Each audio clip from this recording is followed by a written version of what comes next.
Before you make a single video with this toolkit, you set up once. Keys, credentials, a couple of tools. This is that setup. Not every install, just the parts people trip on, and the one that saves you the most time. Everything lives in one file, .env, at the root. You make it by copying the example, then fill in only the lines you need. A blank key doesn't break anything, it just grays out the feature that needs it, and the tool loads this file for you, so once a key is in here, every part of the toolkit can see it. Like this. Copy .env.example to .env. It's git-ignored, so your keys never get committed. Open it, fill in what you want, leave the rest blank. One thing isn't just a key. YouTube uses Google OAuth, a pair of JSON files, not an API key. They live in a per-channel credentials folder, and the whole folder is git-ignored. You pick the active channel with one line.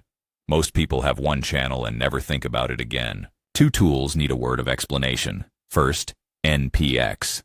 It runs a node packages command line tool without installing it globally, and it picks the exact version the project pins. No global copy to go stale, nothing to clean up. That's how every remotion render happens here. npx remotion render. Same command on every machine, always the version this project was built against. Second, pip, Python's installer. It pulls the libraries the scripts import. Monim for animation, Librosa for timing, Pillow for the slates, and the rest. One command installs the whole pinned set, and a virtual environment, a venv. It's an isolated Python, its own interpreter, its own packages, in a folder inside the project. That's how we can hold numpy under 2 here without touching numpy anywhere else on your machine. Make it once, activate it, and ask the doctor. Setup prints a readiness table. Green means the libraries are exactly where the scripts expect them. Here's the part that matters for Claude Code.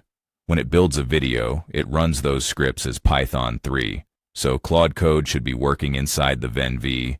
Then Python 3 is the one that actually has Monim and Librosa. Inside the venv, renders just work. Outside it, you get module not found for the very libraries you installed somewhere else. 4 services cost money, and none is required to start. 11 Labs does voice and narration, the important one. Higgsfield generates AI image and video.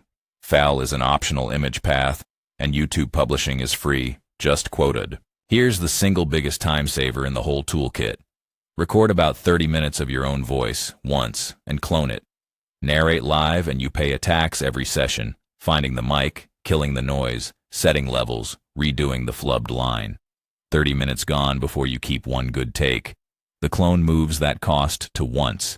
After that, every video narrates itself from the beat sheet, in your voice, instantly. Yes, the clone mispronounces some words. So do I.